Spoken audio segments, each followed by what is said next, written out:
आज की क्लास में एक नया चैप्टर हम लोग स्टार्ट करने जा रहे हैं जिसका नाम है कोऑर्डिनेशन कंपाउंड। तो कोऑर्डिनेशन कंपाउंड एक क्या चीज है पहले उसको समझते हैं, फिर बोर्ड पर मैंने लिखा है कि इस टॉपिक में हम लोग क्या क्या इस चैप्टर में क्या क्या टॉपिक कवर करेंगे। उससे पहले कि जस्ट एक इंट्रोडक्शन के लिए कि कोऑर्डिनेशन कंपाउंड हम लोग क्यों पढ़ रहे हैं, सबसे इंपॉर्टेंट। तो जब हम लोग क्लास 10th में थे तो हमने एक चैप्टर पढ़ा था एसिड बेसेस एंड सॉल्ट। तो वो सॉल्ट जब पढ़ रहे थे तो सॉल्ट में हमने कई तरह का सॉल्ट पढ़ा था, acidic salt, basic salt, neutral salt, simple salt, complex salt. याद है कुछ? ये कुछ हम लोग पढ़े थे, अगर मेरे से आप पढ़े होंगे तो मैंने 10th में सब टाइप लिखवाया था। उसमें जब हम सिंपल सॉल्ट और कॉम्प्लेक्स सॉल्ट लिखवा रहे थे तो सिंपल सॉल्ट जैसे NaCl, KCl, FeCl2, ZnCl2 इस तरह टाइप का कुछ सॉल्ट है, वो सिंपल सॉल्ट है। लेकिन कुछ सॉल्ट होते हैं जो कॉम्प्लेक्स नेचर के होते हैं।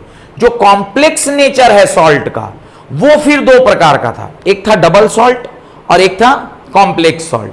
तो जो डबल सॉल्ट और कॉम्प्लेक्स सॉल्ट है, जहां पर एक से ज्यादा सॉल्ट आपस में एक दूसरे से कंबाइन करते हैं, वो वाले पार्ट को हम लोग कहां पढ़ने जा रहे हैं, इस साल यहां पढ़ने जा रहे हैं। तो कॉम्प्लेक्स सॉल्ट जो है उसी का एक पार्ट है कोऑर्डिनेशन कंपाउंड। तो कॉम्प्लेक्स सॉल्ट फर्दर दो प्रकार का होता है, एक होता है डबल सॉल्ट, एक होता है कोऑर्डिनेशन कंपाउंड से बनने वाला सॉल्ट। उसी को इस चैप्टर में हम लोग पढ़ेंगे। तो क्या क्या पढ़ेंगे इस चैप्टर में?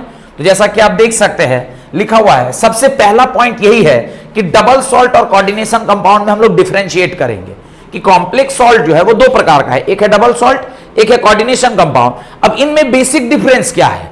हम लोग को डबल सॉल्ट तो नहीं पढ़ना, हम लोग को क्या पढ़ना है? कोऑर्डिनेशन कंपाउंड, क्योंकि चैप्टर का नाम क्या है? Coordination compound. तो हम लोग कोऑर्डिनेशन कंपाउंड पढ़ेंगे। कोऑर्डिनेशन कंपाउंड पढ़ने के बाद सेकंड, इंपॉर्टेंट टर्म्स, क्या क्या इंपॉर्टेंट टर्म्स इस चैप्टर से रिलेटेड, ताकि हम इस चैप्टर को समझ सकें। इस चैप्टर को पढ़ने के लिए जो इंपॉर्टेंट टर्म्स चाहिए वो सेकंड टॉपिक पढ़ेंगे। अब एक बार जब हम लोग ये पता कर लिए कि ये चैप्टर में कौन कौन सा इंपॉर्टेंट टर्म है, तो कॉम्प्लेक्स कंपाउंड या कोऑर्डिनेशन कंपाउंड का नाम कैसे लिखते हैं। द थर्ड टॉपिक होता है नोमेनक्लेचर ऑफ कोऑर्डिनेशन कंपाउंड, कि कैसे आप नामकरण करेंगे उस पर्टिकुलर कॉम्प्लेक्स सॉल्ट का।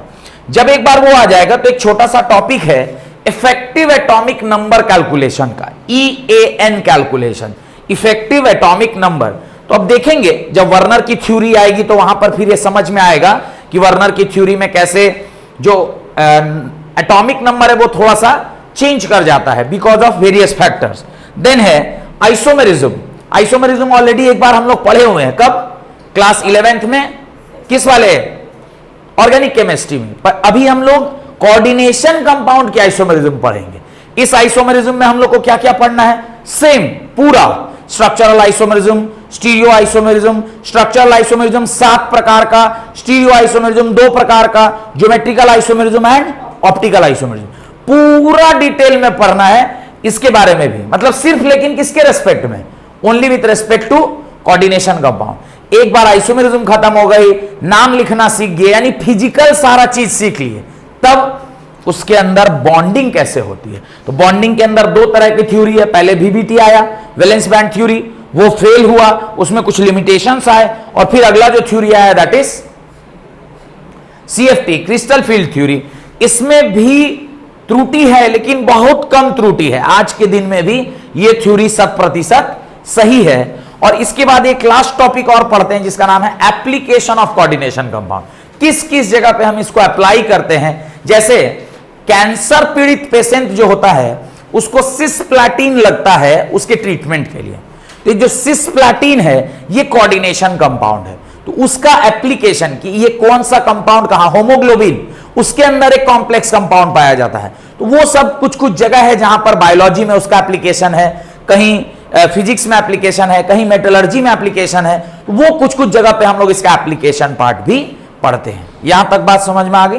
तो जो सबसे पहला चीज है दैट इज, जो हमारा पहला टॉपिक है, what is double salt and coordination compound. तो फर्स्ट टॉपिक जो है हमारा वो है डबल सॉल्ट।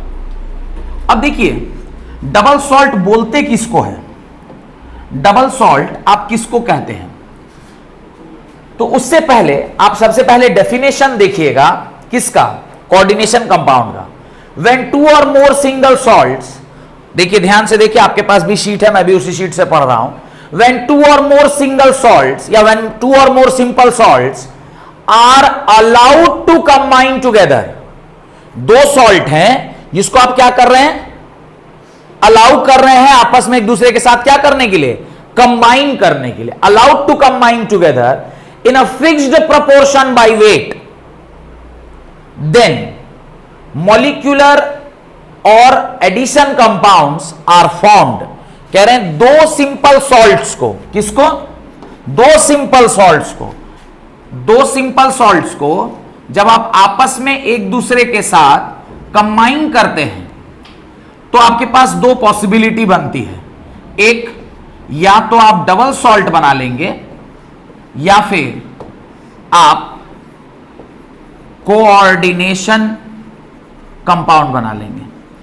ये पहला क्राइटेरिया है कि जब कभी भी हम दो simple salt, two simple salts को आपस में क्या करा रहे हैं, कंबाइन करा रहे हैं, तो हमारे पास दो पॉसिबिलिटी बनती है। कौन कौन सी, या तो हम क्या बना लें, डबल सॉल्ट बना लें, या कोऑर्डिनेशन कंपाउंड। अब दोनों में कुछ तो अंतर है, तब ना अलग अलग पढ़ाया जा रहा है। तो सबसे पहले उसके बाद देखिए लिखा है depending upon their behaviour in aqueous solution. कैसे पता चलेगा उसके अलग अलग नेचर है, तो कह रहे हैं आप डबल सॉल्ट को भी और कोऑर्डिनेशन कंपाउंड को, दोनों ही सॉल्ट को आप क्या कीजिए, इसको पानी में डाल दीजिए। डबल सॉल्ट को भी आप एक्वस सॉल्यूशन बना लीजिए, इसका भी आप क्या बना लीजिए, इसको भी पानी में डाल दीजिए, प्लस वाटर कर दीजिए, तो कुछ प्रॉपर्टी इसकी बदलेगी। और इसको सेकेंड वाले को भी, दैट इज कोऑर्डिनेशन कंपाउंड को भी आप क्या कीजिए, पानी में डाल दीजिए। क्या होगा, इसके आधार पर आप डिसाइड करिएगा कि कौन सा डबल सॉल्ट है और कौन सा कोऑर्डिनेशन कंपाउंड है। क्या होगा उसको